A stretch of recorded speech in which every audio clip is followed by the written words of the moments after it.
네, 6월 1일 수업 시작하겠습니다. 벌써 6월 1일이에요. 6월 왔죠. 7월, 8월, 그 다음에 9월, 거의 중순까지로 보시면 되고요. 그러니까 지금 한 3개월 반 정도 남았다고 생각하시면 돼요. 그래서 마음이 급해. 그런데 제가 항상 얘기하는 거 있죠. 수업 시작하기 전에 수업 끝나고 그 분량은 다 소화를 하시고 저를 다시 만나셔야 한다고. 그러니까 저번 주에 했던 법규들, 그 다음에 개론은 다시 한번 리마인드 시켜서 공부하시고 국사, 그리고 앞으로 나올 부분도 항상 복습하셔야 돼요. 그러니까 9월달, 8월달까지 끝날 때까지, 7월달까지 끝날 때까지 기다리지 마시고 미리 다 소화를 시키신 다음에 저와 매번 만나셔야 되거든요. 그렇기 때문에 8월 달에는 문제풀이 가고 그 다음에 문제풀이 하면서 복습까지 할 거예요. 복습하면서 9월 달도 갈 것이고, 그러면 7월 달은 충분히 법규, 국사, 자원 다 할 거예요. 그리고 국사 같은 경우는 자원하고 겹치는 부분이 많기 때문에요.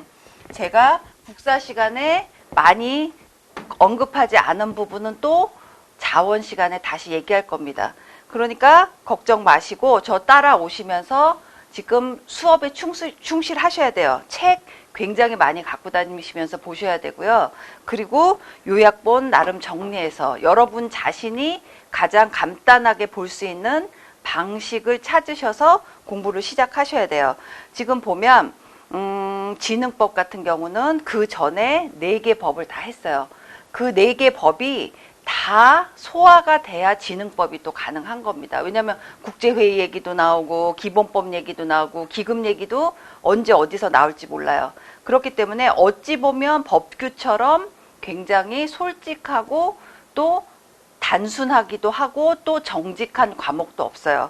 왜냐하면 이 내용을 우리가 바꿀 수가 없어요. 시험관 자체가. 시험 출제하시는 분들이 내용을 뭐 어떻게 요리조리 앞으로 뭐 엎치락뒤치락 뭐 앞으로 맺히고 뒤로 맺히고 할 여지가 그리 많진 않단 말이에요. 그렇기 때문에 오늘 나오는 목적부터 정의. 왜냐하면 어느 수업이건 간에 용어부터 정의를 해야 되잖아요. 법률 용어부터. 그래서 가장 많이 쓰이는 정의부터 지금 들어가고 그 다음에 통칙에서 각각의 사업에서 필요한 일들. 내가 사업을 하려면 이 관광사업자가 되려면 어떤 등록을 거쳐야 되고 지정받거나 아니면 허가를 받아야 되나 아니면 신고로 끝날 수 있는가 이런 것들에 대한 인지가 되어야만 사업이 시작이 된단 말이에요. 그렇기 때문에 저하고 같이 오시면서 이거 흐름을 놓치시면 안 돼요. 지금 가다 보면 막 법규 같은 거는 막 복잡하니까 이거 하다가 내가 지금 무엇을 하고 있지? 어디에 와 있지? 이걸 또 망각하게 된단 말이에요. 그러니까 정신을 똑바로 차리시면서 각각의 사업에 이 사업은 등록이 필요한 사업이야. 그러면 그거에 따른 서류는 무엇이 필요해? 그리고 이럴 경우에 위반을 했을 경우에 이런 제재가 가해져. 벌금 혹은 뭐 징역 아니면 뭐 여러 가지들 과태료. 그러면 이러이러한 사업은 딱딱딱 정리해 놓으면서 이해하시고 암기만 하시면 돼요. 그러니까 법규 같은 경우는요. 딱 보면 너무 길어. 너무 긴 거에 걱정하지 마시고 하나하나씩 저를 쫓아오시면서 따라오시면서 하나씩 이해하시면서 넘어가면 돼요. 그리고 이미 이 법규의 용어들은 개론 때 조금씩 많이 했어요. 왜냐하면 예를 들어서 기획여행, 사업, 관광지, 관광단지 이거 다 생소하지 않은 용어들이란 말이에요. 그것들을 다시 지금 법규 때 리마인드 하는 거예요. 지금 리마인드 시켜서 그때 개론 때 이러이러한 내용이었어. 그런데 이러이러한 내용이 나왔던 챕터는 몇 장이었어. 이런 것들을 기억하시면서 법규하고 개론하고 같이 공부하셔야 돼요. 왜냐면 그냥 따로따로 공부하면 연동이 안 돼. 그러면 매번 할 때마다 새로워요. 그렇죠? 그래서 210페이지 한번 보세요. 210페이지 총칙으로 가요.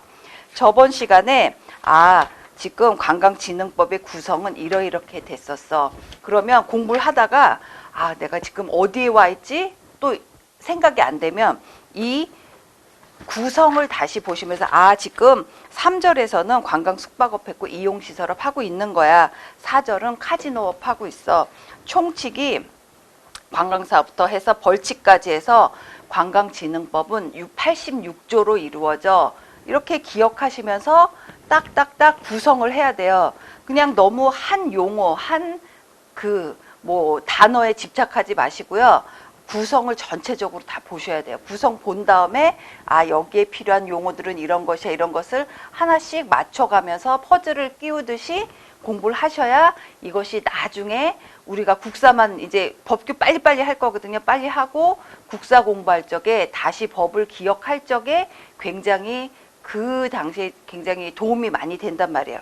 목적 한번 보세요. 총칙 같은 경우는 이 법은요. 하나하나씩 또 끊어가야 돼요. 그럼 이 법은 무엇이에요? 관광진흥법은 관광 여건을 조성하는 거예요. 여건 뭐예요? 사업을 잘 할 수 있도록 상황, 여러 가지 환경을 조성을 해주는 거예요. 조성하고 관광 자원을 개발하여 그 다음에 사업을 육성하여 관광진흥에 이바지하는 것을 목적이에요. 그러면 목적 자체는 관광진흥이야. 이미 우리 알고 있잖아요. 왜냐하면 관광진흥법 하는 거잖아. 그러니까 관광진흥에 이바지를 해. 근데 그렇게 하기 위한 단계들이 있단 말이에요. 무엇이냐면 여건을 일단 조성해야 돼요. 관광 사업 잘 할 수 있도록. 그리고 그 다음에 일단 관광 사업을 육성하려면요. 이것이 가장 중요해요. 실은 관광 자원을 개발을 해야 돼요. 왜냐하면 관광 자원은 객체예요. 이것이 없으면, 대상이 없으면 관광객을 모실 수가 없어요. 그렇기 때문에 관광 자원 개발하는 것이 관광진흥, 관광 사업을 육성하는데 첫 번째 밑거름이란 말이에요. 그렇잖아요. 뭘 갖고 있어야지. 우리가 관광객을 계속 유치하겠대. 하기 위해서 무슨 사업을 진행하고 하는데 일단 다 유치를 했어. 관광객을 모시고 갔는데 관광 자원이 없네. 관광 대상이 없네. 이럴 경우에는요. 사업 자체가 안 돼요. 그렇기 때문에 기본적으로 관광 자원을 개발을 해야 관광객을 모실 수 있단 말이에요. 여기 보면 이해가 그냥 슬슬슬슬 가는 내용들이에요. 보세요. 여건을 조성하는데 관광 자원을 개발하고 그래서 관광 사업을 육성해서 그 다음에 관광진흥에 이바지하기 위한 것을 목적으로 하는 법이 관광진흥법이야. 어때요? 무조건 외우지 않아도 슬슬슬 넘어가면서 진흥법은 이랬지. 진흥법을 떠올릴 적에 관광자원 개발이 최우선이지. 관광자원 개발하고 그 다음에 관광 여건을 조성하고 그 다음에 관광사업을 육성해서 결론적으로 관광진흥에 이바지하는 게 목적이지. 지금 여기까지 딱 왔어요. 이것을 무조건 그냥 머릿속에 그냥 우겨 넣으면 다음엔 기억이 안 나. 그런데 진흥법을 떠올릴 적에 이렇게 하나씩 단계별로 이해를 하시면 이 법에서 무엇을 말할지를 지금 거의 아웃라인이 나온 거예요.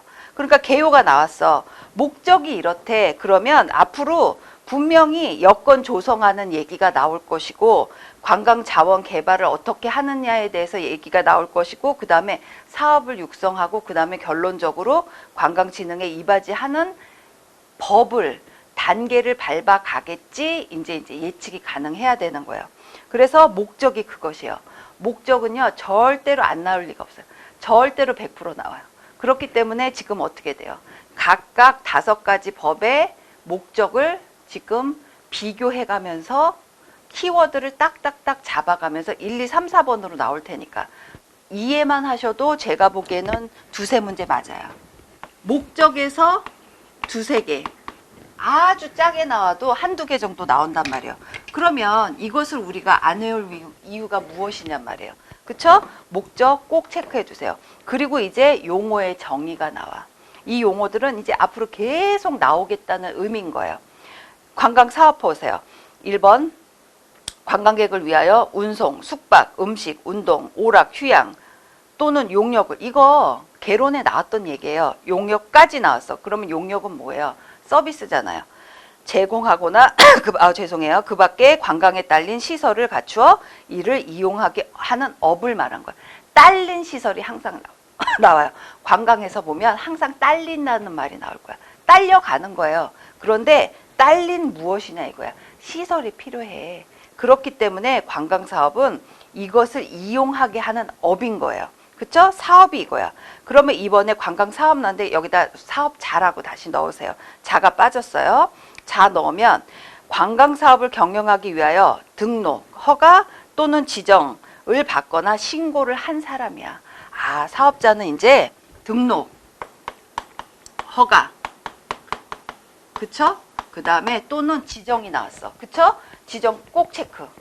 아, 또는 지정까지 가. 그 다음에 신고까지 해야지. 그럼 이거 다 해야 돼요? 다 안 해도 돼요. 그 각각의 사업의 특성에 맞게 신고하면 돼. 여행업은 등록한다고 그랬잖아요. 이거 개론 때 정말 마르고 닳도록 얘기했어. 여행업은 등록하는 거야. 어떻게, 근데 등록하려면 자격 요건이 갖춰져야 돼. 그래서 뭐 쭉쭉쭉 자본금 나오고 사무실에 소재지 나와야 되죠. 사무실에 대한 소유권 혹은 또 뭐예요? 소유권 혹은 또 사용권 이렇게. 그래서 등록, 허가, 지정, 신고가 각각 이루어져야 돼.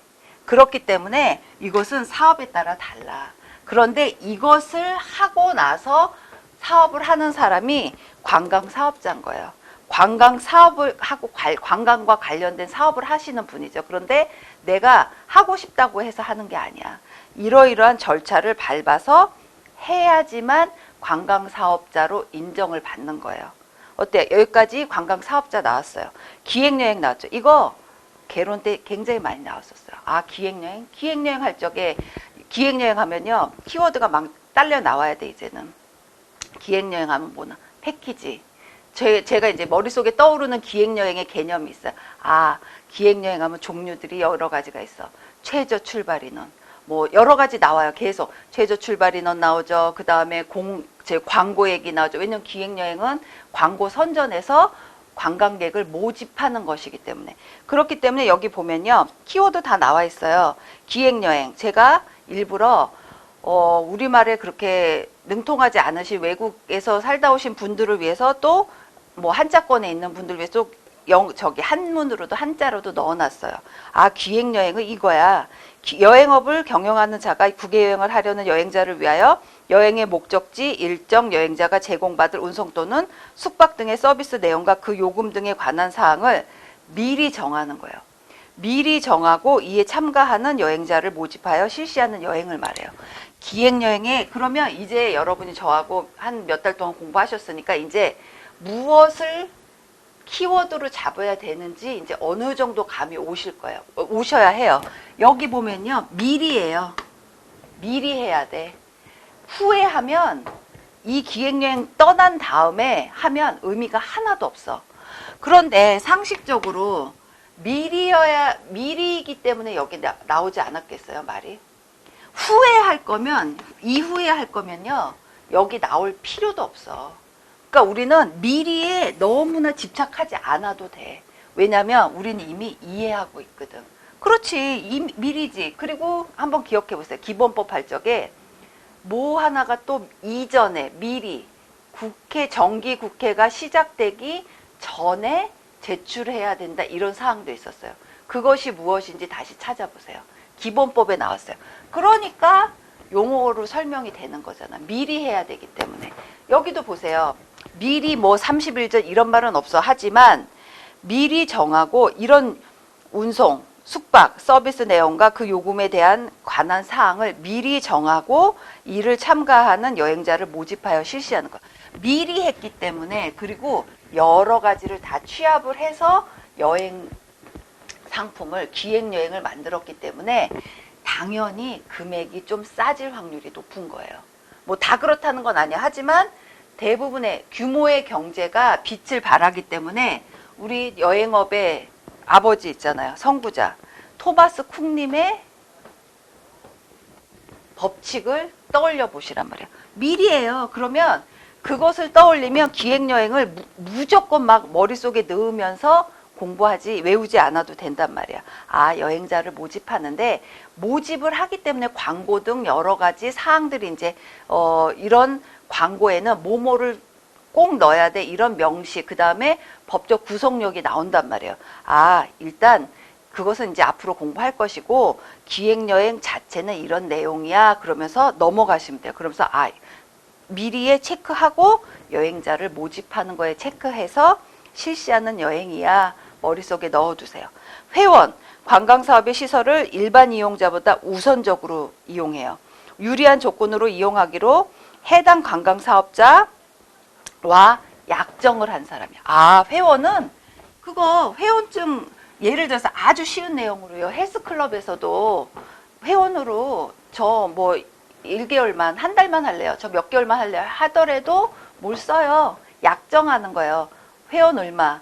그런데 여기서 중요한 내용은 우선적으로 이용하거나 유리한 조건을 하는 거야. 헬스클럽을 다시 예로 들어보면 회원들한테는요. 라커룸 쓰는 것도 더 가까운 쪽, 뭐 더 좋은 쪽, 뭐 이런 유리한 조건들을 제시를 해요. 그리고 또 모두 해요. 우선적으로도 이용하게 하고 그 다음에 회원으로 안 오고 뭐 그냥 나는 그냥 뭐 떠돌이처럼 그냥 뭐 내가 하고 싶을 때만 해 이런 분들은 어때요? 조금의 또 불이익이 있을 수도 있는 거예요. 그런데 회원들한테 이런 이용 우선권을 줘야 회원으로서 가입을 할 거 아니에요.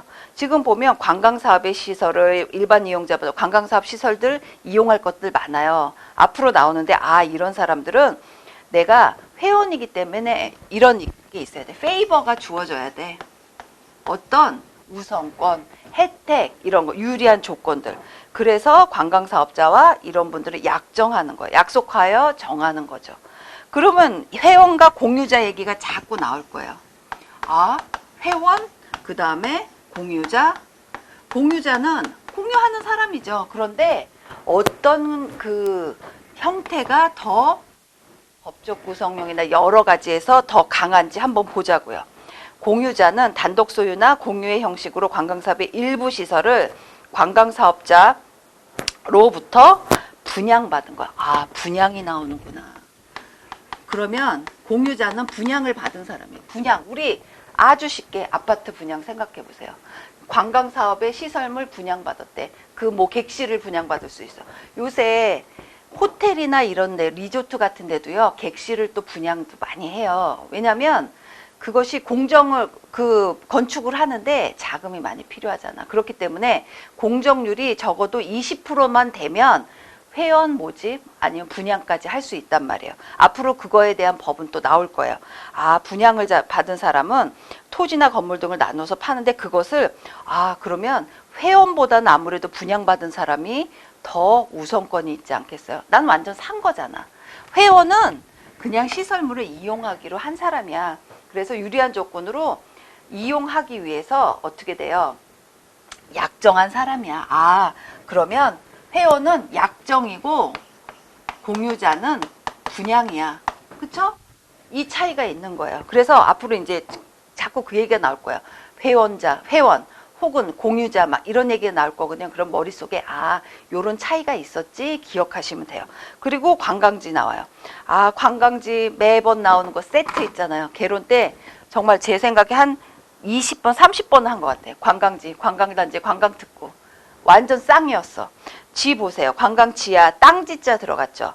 자연적 또는 문화적 관광자원을 갖추고 관광객을 위한 기본적인 편의시설에 줄 그으셔야 되죠. 기본적인 편의시설 제공하는 거야. 설치하는 지역으로서 이 법에 의해서 지정된 거야. 관광지는 기본적인 시설이야. 편의시설을 설치하는 지역이야. 그러면 관광단지는 무엇이냐? 단지는 아파트 단지 생각해 보세요. 아파트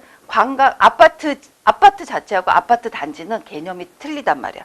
달라. 관광객의 다양한 관광 및 휴양을 위하여 휴양에 꼭 체크하세요. 휴양, 그 다음에 각종 관광시설을 종합적으로. 그래서 아까 관광지에서는 기본적인 편의시설이라고 했어. 그런데 관광단지는 각종 관광시설을 종합적으로 개발하는 관광 거점 지역이야. 이 법에 따라서 지정된 곳을 말해. 꼭 체크. 여기서 키워드요. 휴양이에요. 그 다음에 각종 관광시설을 종합적. 그 다음에 관광 거점 지역. 그리고 이 법에 따라 지정된 곳이에요. 그러면 여기서 나오면요. 문제 이렇게 나올 수도 있어요. 우리가 공부하는 방법이요. 관광지만 딥다 외우는 거야. 근데 관광지만 외우고요. 뒤로는 또 그 뜻은 잘 그냥 슬금슬금 넘어갔어. 그런데 문제는요. 무엇이 이것이냐에 대해서 물어봐요. 그러면 관광단지에 대해서 막 설명을 해놔. 그러면 1번 이것은 무엇을 말하는 거, 이것을 말하는 다음에 설명에 해당되는 것으로 옳은 것은 이렇게 나와. 그러면 1번 관광지, 2번 관광단지, 3번 관광특구 이렇게 나온단 말이에요. 그러면 제가 항상 얘기하는 거 있잖아. 관광지가 무엇이라는 것도 공부해야 되지만 무엇이 관광지라는 거를 정확히 아셔야 돼요. 그래서 특히 법 같은 경우는요. 앞에서 뒤 공부하셔야 되고요. 뒤에서 앞으로 다시 보세요. 제가 그냥 무등금 외국인 관광객의 유치 촉진을 위하여 관광 활동과 관련된 법규 관계 법령의 적용이 배제되거나 완화되고 관광활동과 관련된 서비스 안내 체계 및 홍보 등 관광 여건을 집중적으로 조성할 필요가 있는 지역으로 이 법에 따라 지정된 곳을 말한다에 해당하는 용어는 옳은 것을 이렇게 하면 뭐라고 하실 거예요? 관광지? 관광단지? 아니란 말이에요. 관광특구란 말이에요. 그러니까 항상 제가 이제 학생들이 그게 어려운 이유가요. 앞에서 뒤는 공부를 해. 뒤에서 앞은 정확히 공부를 안 하기 때문에 문제가 조금만 방향만 조금 살짝 틀어. 왜냐면 관광법규는요. 법규는 많이 틀 수가 없어. 용어를 또 바꿀 수도 없잖아. 그러니까 살짝만 틀어도 이게 뭐였지 헷갈리기 시작하는 거예요. 그렇기 때문에 뒤에서 앞도 같이 공부하셔야 돼요. 그렇죠? 관광단지 했어요. 민간개발자 나오죠. 관광단지를 개발하려는 개인이나 상법 또는 민법에 의해서 설립된 민간개발자의 키워드 뭐예요? 법인이에요. 개인사업자 아니에요. 그렇죠? 민간개발자가 법인이었구나. 그러면 다시 관광단지를 개발하려는 개인이나 그 다음에 상법 또는 민법에 의해서 설립된 법인. 법인 나왔고 개인도 나왔어. 그런데 뒤로 다시 해보니까 이게 보니까 민간개발자였어. 사람들이요. 민간개발자 하면요. 그냥 공부 많이 안 한 경우에는 민간개발자니까 그냥 개인으로 될 수 있구나. 그렇게 생각할 수 있단 말이야. 그런데 실은 여기에 키워드는 법인이에요. 그러니까 개인도 될 수 있지만 법인을 꼭 같이 넣으셔야 돼요. 왜냐면 민간이 나오면 괜히 자기 혼자 헷갈려 해. 자기 혼자 막 상상한단 말이야. 민간하면 개인만 하면 되는 거지. 그래서 문제가 이렇게 나올 수 있죠. 관광단지를 개발하려는 개인을 말한다. 민간 개발자는. 그러면 그냥 이게 맞는 건가? 혼자 또 그렇게 상상하고 그렇게 또 답을 써버린단 말이에요. 굉장히 위험해요. 민간이 나오면 개인도 들어가는데 법인을 말해. 딱 정의를 해 두셔야 되죠. 제가 자꾸 키워드 하는 이유가 지금 우리가 정확히 설명하지 못하는 용어나 그 법칙들이 있어도 키워드 몇 개만 기억해도요, 문장을 만들 수가 있어요. 문장을 다 만들지 못해도 키워드만 알아도요, 내가 어느 정도는 문제를 풀 수 있단 말이에요. 그것이 필기 때는 더 많이 그 효과를 발휘하고요. 그 다음에 면접 때도 키워드 정도만 내가 진짜 기억이 안 나. 그래도 키워드 정도만 얘기해도 면접관이 이 사람은 정확히는 다 완전히 지금 말을 대답을 다 답변은 못하더라도 핵심은 알고 있구나 이렇게 생각을 해요. 우리가 중요한 건요. 핵심을 정확히 아는 것이에요. 그렇기 때문에 공부하실 적에요. 꼭 하이라이트 쳐놓으세요. 저도 다 쳐놔요. 너무 손을 안 쓴단 말이에요. 지금. 손을 자꾸 쓰고요. 자꾸 분주해야 돼, 공부할 적에. 저 보지 마세요. 저희 강의 인강 때 제 얼굴 보지 마세요. 그냥 들으시고요. 책을 막 열심히 보세요. 책 보시면서 그리고 적으셔야 돼요. 그리고 국사 오늘도요. 굉장히 유명한 왕들, 그 다음에 고대 국가 때 굉장히 중요한 왕들에 대해서 할 거예요. 다 쓰셔야 돼요. 왜냐하면 책은 제가 아는 내용을 다 일일이 쓰질 못해요. 그거 다 쓰다 보면 책이 이만해지거든요. 그렇기 때문에 다 제가 설명으로 할 거예요.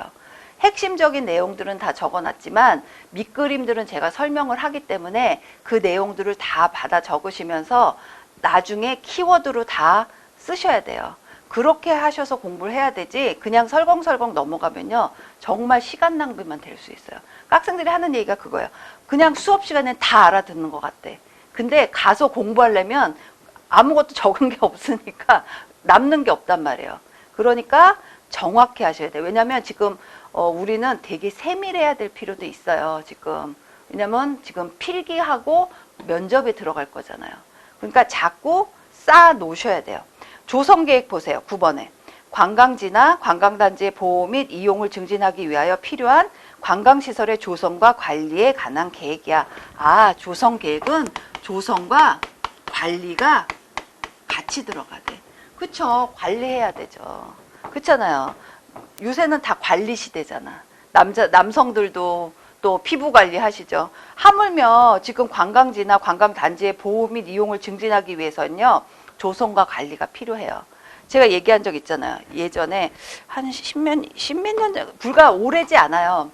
화장실 청소, 화장실 깨끗이 하기가 슬로건이었다고, 관광에.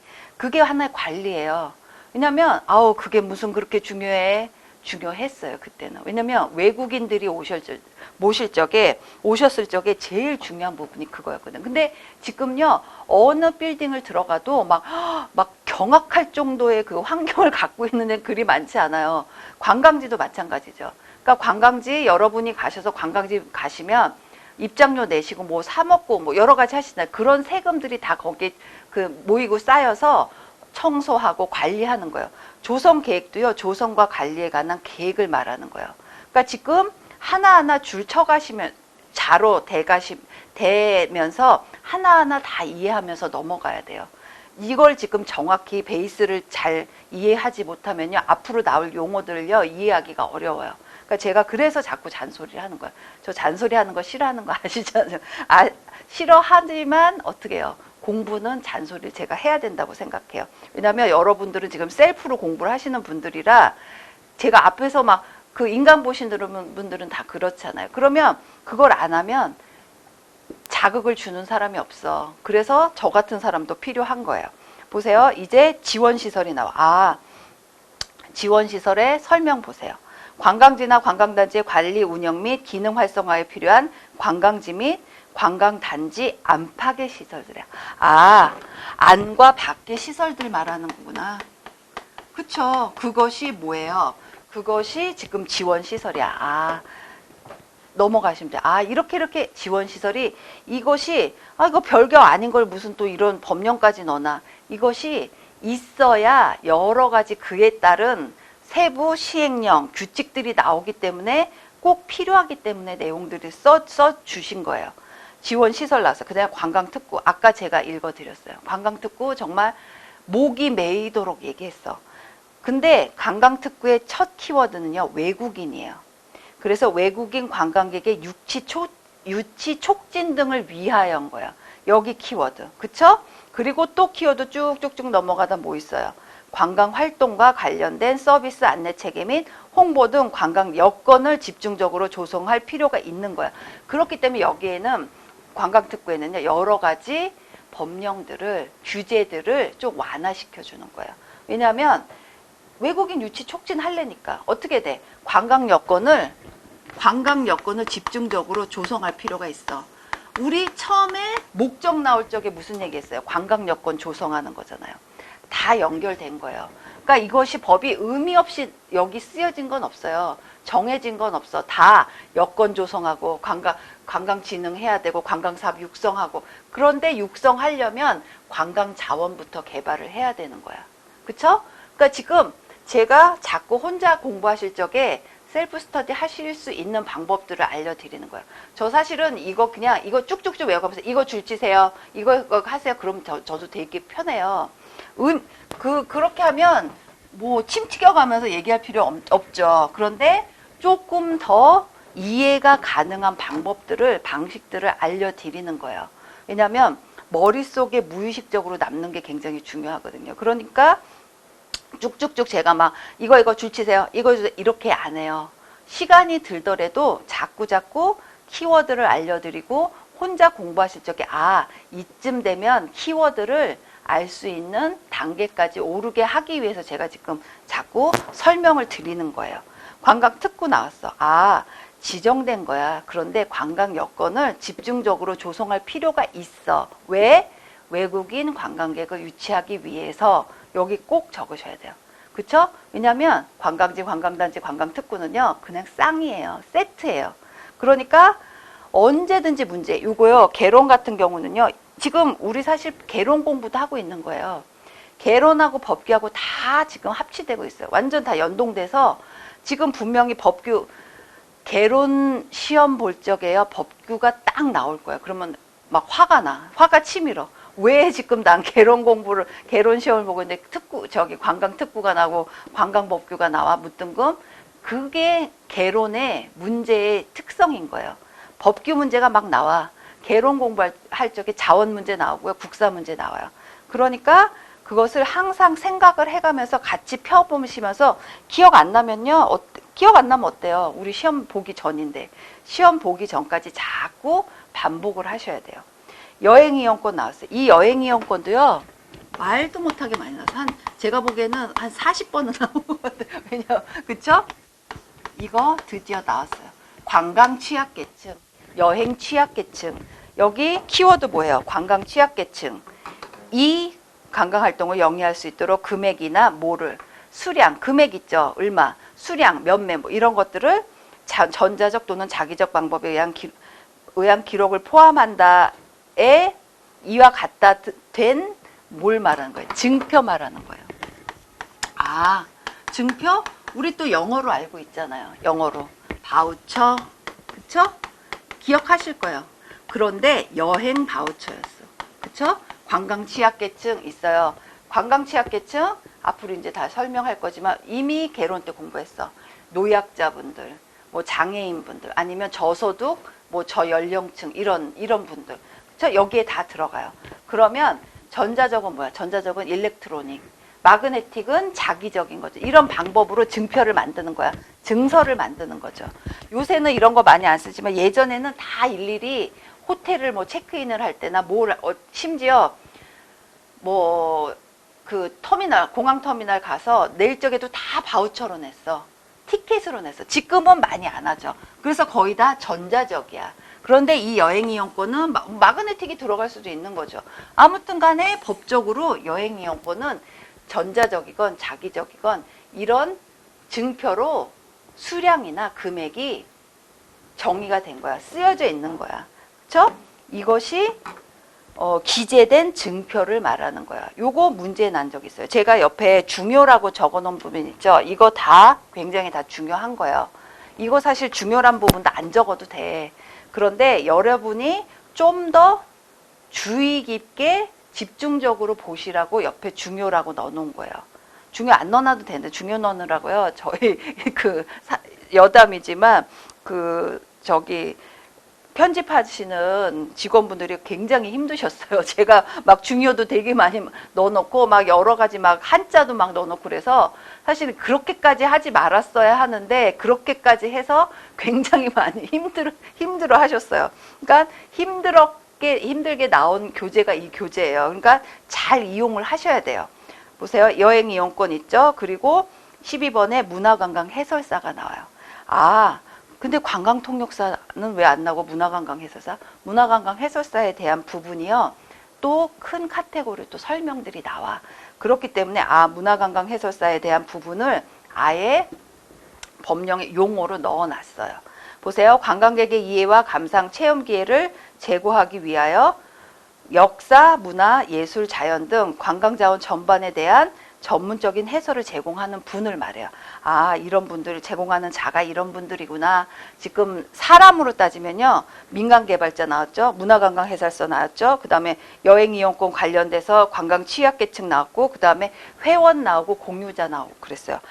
지금 보면 관광 사업자가 이제 제일 큰 카테고리지만 그러면 12번까지 13개, 11에 2도 있으니까 13개 항목이 보면 사람에게 관한 부분들이 있구나. 그 관광지, 관광단지, 지역에 관한 뭐 거점 이런 것도 나오지만 사람에 관한 용어가 이렇게 나오는구나. 그러면 이제 감이 와야 돼. 민간개발자, 여행 관광 취약계층, 그 다음에 문화관광 해설사. 그때 관광법에 목적 다음에 정의 부분에서 사업 내용도 나오고 관광 지역도 나오고 그 다음에 이것을 하는 사람들, 관련인들도 나왔어. 그 다음에 머릿속에 이제 넣어두는 거죠. 왜냐면 나중에요, 자원을 막 열심히 할 적에요, 법규 기억 안 나요. 그런데 이런 것들이 하나씩 하나씩 쌓여가면요, 키워드로 나올 확률이 높단 말이에요. 그러니까 머릿속에 공부하실 적에 저하고 지금 공부하면서 외우세요, 같이. 그래서 저는 오프라인 수업하면 막 외우라 그래요. 앞에다 대놓고. 그냥 입으로 외우셔도 상관없어요. 왜냐면 우린 자꾸 입으로 나와야 돼, 면접하려면. 그쵸? 그리고 관광지, 관광단지, 관광특구 요약 정리해드렸어요. 그래서 관광지는 지역 개념으로 관광자원 보호 육성을 목적으로 관광 편의시설의 정비 확충을 말해요. 관광단지는 거점 개념이에요. 그래서 종합적 관광시설의 개발을 말하고, 그러니까 관광단지는요, 개발 얘기가 꼭 나와요. 관광지는 개발이란 말이 없어요. 그냥 기본적인 편의시설이란 말이 나와요. 비교되시잖아요. 차이점을 정확히 이해하시면요, 헷갈릴 필요가 없어요. 관광특구 구역 개념으로서 쭉쭉쭉 관광사업의 보장을 목적으로 관계법령 적용 지형의 배제 및 완화요. 관광특구는 그럼 지정받아야 돼. 지정받는데 관계법령이라 하면 관광 관련된 사업들을 말하겠죠. 다른 관광사업에서는 허용되지 않는 걸 그 적용 지역에 배제하고 그 다음에 완화시켜줘. 완화 얘기가 나오면요, 규제들을 완화하는구나. 예를 들어서 영업시간을 완화시켜줘. 더 오래 할 수 있게 해줘. 아니면 무슨 여러 가지 관광사업을 진행하는 데 있어서 그것을 편리하게 하는 여러 가지 그 관계법령 등을 완전히 없애주거나 아니면 완화시키는 거예요. 그러니까 어때요? 굉장히 관광특구. 특은요, 특별한 구역이라는 거잖아요. 그러니까 뭔가 특별한 뭐를 해주는 거야.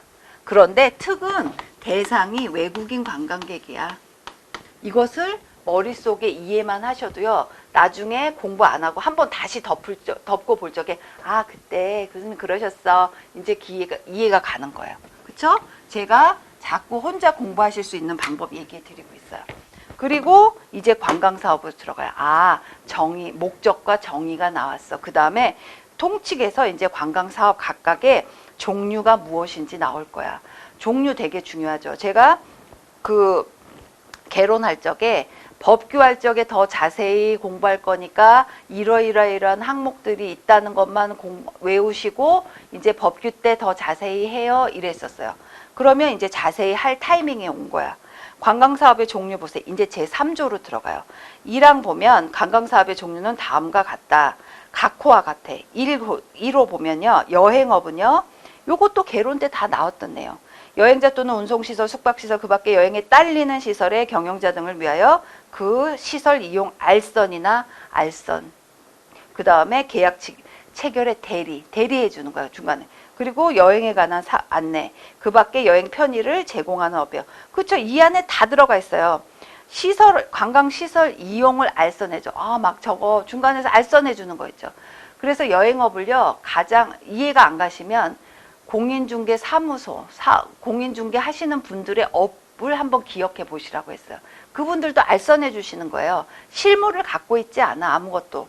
그리고 계약 체결. 저는요, 여행 가는데 무슨 계약을 체결해. 계약 체결하는 거예요. 항공사와 관광객, 가실 분들, 이용객 사이에서 대신 중간에서 대리 계약도 해줘. 누가? 여행업 하시는 분들이.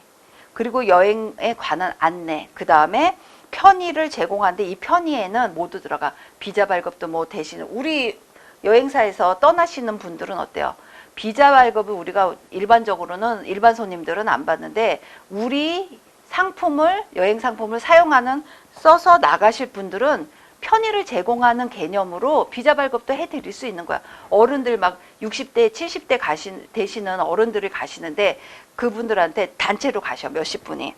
근데 비자 발급 각각 개인이 받으세요 하고 나는 몰라요. 우리는 비자 발급 안 해. 이렇게 하면 좀 어때요? 좀 삭막하죠. 그리고 우리 손님들이잖아. 이럴 경우는 어떻게 돼? 우리가 이 비자 발급으로 이익을 그리 크게는 내지 못하더라도 어떻게 돼요? 여행 편의는 제공해 드려야 되는 거예요.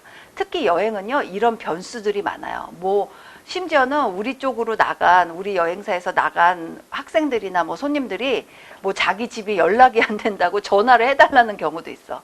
이런 경우는 어때? 그러면 저는요, 여행업 이거 계약에 나온 사항들까지만 할 거니까 그 외에는 저희는 절대로 할 수 없어요. 이렇게 말할 수 있어요? 이렇게 말하기는 굉장히 어려워요. 그러니까 여러 가지 우리가 앞으로 이제 안내사 되셔서 필드에 나가시면 굉장히 생각지도 못한 여러 가지 편의를 제공해야 될 상황에 처할 수도 있단 말이에요. 그것이 여행업이에요. 우리하고 다 관련이 있어요. 여행업 보세요. 국내외를 여행하는 내국인, 외국인을 대상으로 하는 여행업이에요. 일반 여행업은 내외국인 다 들어가. 그리고 사증 비자 발급하는 업무도 들어가. 이렇게 들어가죠. 다음 페이지 국외 여행업. 국외를 여행하는 내국인을 대상으로 하는 여행업으로 사증을 받는 절차를 대행하는 행위를 포함한다. 그리고 국내 여행업은 국내를 여행하는 내국인을 대상으로 하는 여행업을 말해. 그러면 이제 알겠어. 개론 때 우리 이미 얘기했지만 일반 여행업 있어요. 국외 여행업 있어요. 그 다음에 국내 여행업 있어요. 딱 적어놓아요. 거기에 따른 이제 자본금이 꼭 필요한 거죠. 자본금 필요한 업이 또 뭐 하나 있어요. 국제회의 기획업. 그쵸? 자본금 제가 안 써드릴 거예요. 이제 기억 안 나면 찾으셔야 돼요. 그리고 내년 6월 30일까지 또 반값의 자본금만 있어도 이런 여행업에 신고할 수 있도록 등록할 수 있도록 하는 또 특별한 법이 또 지금 나왔어요. 그거 기억해 내셔야 돼요. 그쵸? 그런데 이게 문제 안 나온 적이 거의 없어요. 뭐 이번에 안 나왔으면 다음에 꼭 나고 하는데 이걸 굉장히 헷갈려 하세요. 왜냐면 정확히 배우지 않아서. 그리고 제가 보기에는 머릿속으로만 생각해서 그래요. 하나 팁 알려드리면 만약에 이런 문제가 딱 나왔어요. 아니면 숫자 관련돼서 어떤 문제가 나오잖아요. 그러면 머릿속으로 자꾸 해서 헷갈리지 마시고요. 그 시험지에다가요 적어요. 여러분이 알고 암기한 내용을요 적어 놓는 거야. 2억, 그 다음 6천, 3천. 그런데 내년 6월까지 한시적으로 1억, 3천, 1,500 이렇게 됐어. 옆에다가 적어 놓는 거예요. 그래야지 헷갈리지 않아요. 시험을 볼 적에는요, 어떤 돌발 사항이 발생할지도 모르기 때문에 그 뇌체계가 어떻게 바뀔지도 몰라. 내 페이스가 아니고 다른 페이스에 말릴 수도 있어. 그렇기 때문에 어떻게 해요? 가장 안전한 방법은요, 이런 특히 숫자 나올 적에 옆에다 적어 놓는 거야. 어차피 시험지 갖고 나오실 거잖아요. 그러니까 적어 놓고 헷갈리지 않게 그 대입만 해서 빨리빨리 문제를 풀 수 있도록 하셔야 돼요. 그쵸? 그리고 이제 관광 숙박업 나와요. 관광 숙박업은 다음의 항목에서 규정한 업으로 호텔업. 관광객의 숙박에 적합한 시설을 갖춰 이를 관광객에게 제공하거나 숙박에 딸리는 음식, 운동, 오락, 휴양, 공연 또는 연수. 요거 5개, 2, 4, 6개 딱 하이라이트 해주세요. 왜냐하면 연수까지 들어가요. 숙박업은. 연수에 우리 연수 가잖아요. 뭐 세미나 주말에 연수 갔어. 워크샵 갔어. 다 연수에 적합한 시설 등을 갖추고 있어야 돼요. 그래서 이게 호텔업이구나. 그러면 크게 관광 숙박. 그런데 이 호텔업이 뭔지가 호텔업에 무엇이 들어가는지도 중요하지만 관광 숙박업에 뭐가 크게 나누어지는지 이걸 먼저 외워야 되는 거예요. 제가 원하는 게 이런 공부예요. 딥다 한국 전통 호텔업만 외우는 거야. 그런데 그거는요 쓸모가 없어요. 중요한 거는 가장 문제에 많이 나오는 것 중에 하나가 호텔업에 속하지 않는 것으로 옳은 것을 이렇게 속하지 않는 것으로 옳지 않은 이렇게 나온단 말이에요. 그러면 뭐 관광 호텔업에 뭐뭐뭐뭐 이것도 중요해. 그런데 호텔업에 뭐뭐뭐가 들어가는지가 중요해요. 그런데 그 위에 또 상위 개념이요. 관광 숙박업에 뭐가 들어가는지가 중요해. 여기 보면 관광 숙박업 호텔업 들어가요. 휴양 콘도미니엄이에요.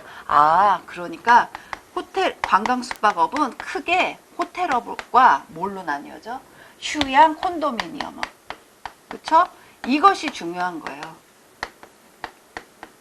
여기에서 그 다음에 카테고리가 쭉쭉 갈라져야 돼. 호텔업에.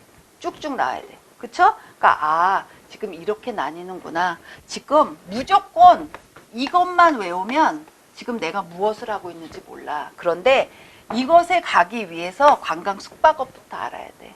숙박업에서 갈라진 부분, 그 다음에 호텔업에서 갈라진 부분을 외워야 정확히 외우시는 거예요. 그렇죠? 그래서 보시면 호텔업부터 보세요. 아까 연수에 적합한 시설을 갖추고 이를 이용하게 하는 업이라고 했어. 그러면 호텔업에 또 여러 가지 종류가 갈라진단 말이에요. 관광호텔업, 관광객의 숙박에 적합한 시설을 갖추어 관광객에게 이용하게 하고 숙박에 딸린 음식, 운동, 오락, 휴양 공연 또는 죄송해요. 연수에 적합한 시설 등을 함께 갖추어 관광객에게 이용하는 업이다. 아, 그렇구나. 그러면 아까 조금 달라. 이용하게 호텔업인 그런데 관광호텔업이 아주 기본이죠. 그 다음에 수상관광호텔업. 아, 수상 제가 한자로 적어놨죠. 물 위에 있는 거네. 그러면 관광호텔업이야. 그런데 수상이란 거야.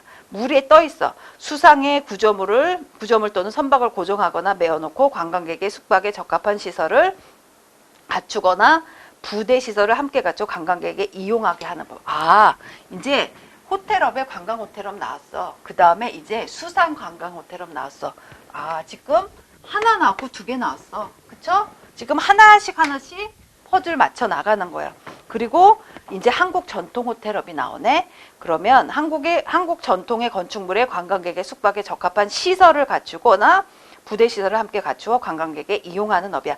아, 한국 전통 호텔업은 아무튼 간에 들어가면 한국 전통의 건축물이 일단은 있어야 되는구나 하는 거예요.